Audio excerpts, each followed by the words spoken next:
Students, in deep knowledge classes, question number second of worksheet second chapter 6. Clear? Find the compound interest on rupees 15,625 rupees at 16% per annum for a 9 months when compounded quarterly. बिल्कुल simple है, जैसा आपने worksheet first में किया था, but यहाँ पर compounded और हाफ ईयरली है, तो कंफ्यूज नहीं होना, बिल्कुल सिंपल कंसेप्ट है. देखो, प्रिंसिपल रहेगा ही सेम. क्लियर? अब रेट क्या रहेगा हमारा? देखो, क्वार्टरली बात की है,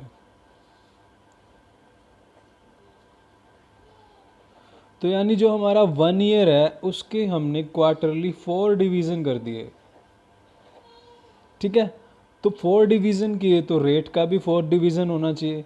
यानी जो हमारा रेट है अब क्या हो जाएगा, R/4. यानी रेट हमारा कितना है? अगर 16% है तो कितना हो जाएगा? 4%. ठीक है, तो ये छोटा सा कंसेप्ट रखना आपको क्वार्टरली माइंड में कि 4 डिवीज़न हो रहे हैं. अब देखो, 1 साल था, 1 ईयर, और टाइम क्या हो रहा है? टाइम हमारा 4 टाइम इंक्रीज़ हो रहा है. क्यों नहीं? इंटरेस्ट कितने में लग रहा है? पहले फर्स्ट क्वार्टर में इंटरेस्ट लगा, फिर सेकंड क्वार्टर में इंटरेस्ट लगा, फिर थर्ड में इंटरेस्ट लगा, तो इंटरेस्ट 4 टाइम लग रहा है. तो टाइम क्या हो जाता है इसमें? 4 टाइम. जितना भी टाइम है उसका 4 टाइम क्वार्टरली में लेते हैं. क्यों लेते हैं? क्योंकि 3 मंथ्स प्लस 3 मंथ, 1 साल में 4 क्वार्टर होंगे. क्लियर? तो अब यहाँ पर हमारा टाइम कितना है? 9 मंथ. इसके अकॉर्डिंग चलते हैं. यहाँ पर हमारा 9 मंथ का टाइम है, तो 9 मंथ में 3 मंथ प्लस 3 मंथ फिर प्लस 3 मंथ, तो कितने क्वार्टर हो रहे हैं? 3 क्वार्टर्स. क्लियर? तो ये छोटा सा कंसेप्ट है, माइंड में लेना है. So let's start the question.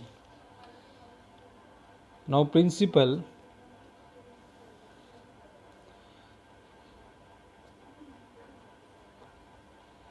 is 15,625 rupees.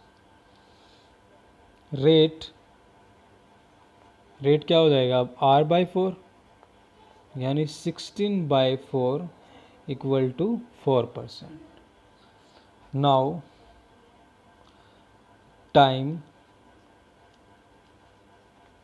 9 months, तो 9 मंथ्स में कितने हो जाएंगे?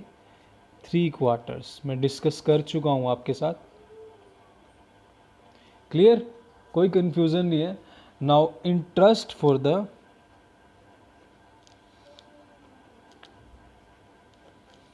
First quarter. फर्स्ट क्वार्टर के लिए इंटरेस्ट ले रहे हैं, यानी फर्स्ट एक क्वार्टर के लिए, तो इसलिए टाइम 1 लेंगे. कोई कंफ्यूजन नहीं है, बिल्कुल कंसेप्ट से चलना है. P × R × T upon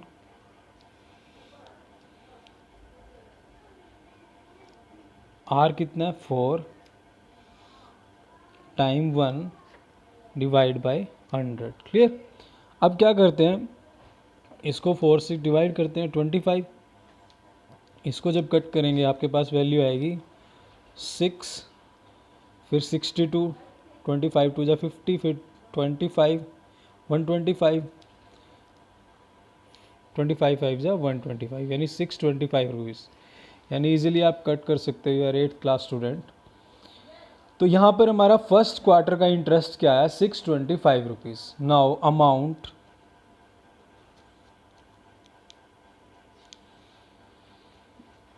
eight the end of first quarter.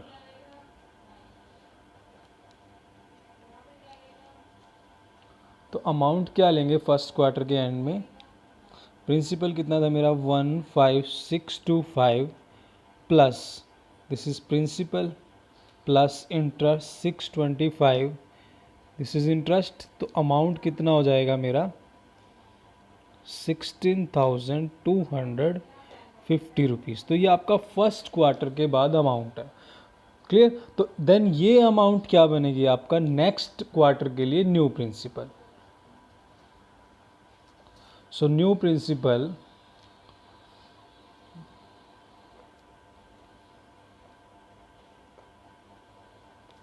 For the second quarter, तो सेकेंड क्वार्टर के लिए प्रिंसिपल क्या रहेगा आपका, principal is equal to 16,250 rupees.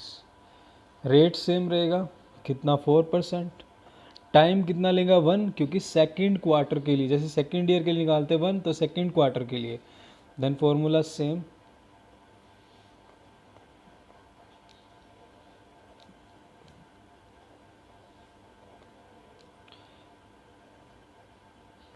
Into 1 divide by 100। तो सेम वही कंसेप्ट, 1 0 से 1 0 कैंसिल, 2 2 ज़ा 4, 2 5 ज़ा 10। अब जब इसको 5 से कट करते हैं 1625, तो ये वैल्यू आपके आएगी 3 12, 5 2 ज़ा 10, 25, 5 5 ज़ा 25। तो यानी this is equal to 325 multiply to 650 rupees.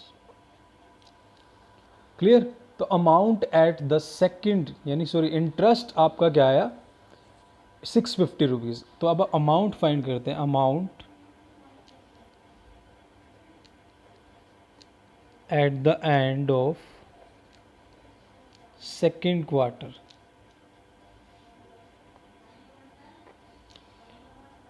Principal plus interest, second quarter का प्रिंसिपल कितना था 16,250 रुपीज़, प्लस इंटरेस्ट कितना 650 rupees.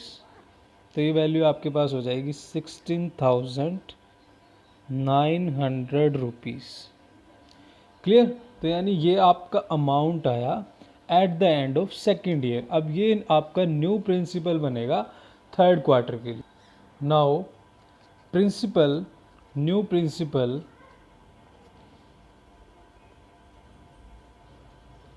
For the third quarter. तो न्यू प्रिंसिपल क्या रहेगा आपका थर्ड क्वार्टर के लिए 16,900 रुपीज़, जो कि सेकेंड के एंड में अमाउंट था। Rate same 4%। So according to formula upon 100, this is equal to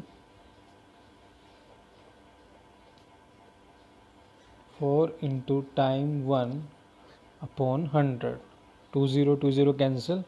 now 169 multiply 4, this is equal to 676 rupees. तो ये आपका थर्ड ईयर के बाद क्या आया, इंटरेस्ट, थर्ड क्वार्टर के बाद। ठीक है। Now amount at the end of third quarter.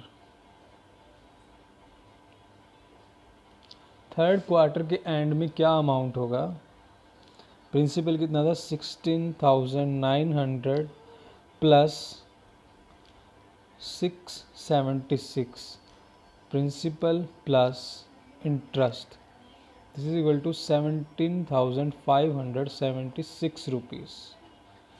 Clear. Now compound interest, compound interest is equal to amount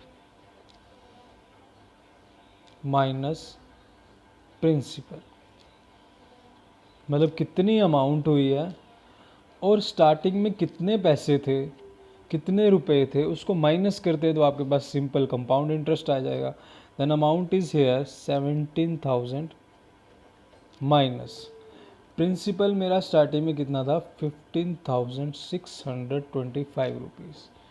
then your compound interest 1951 rupees. तो ये आपका क्या आ जाएगा compound interest. This is your final answer. So thank you very much. Please like share and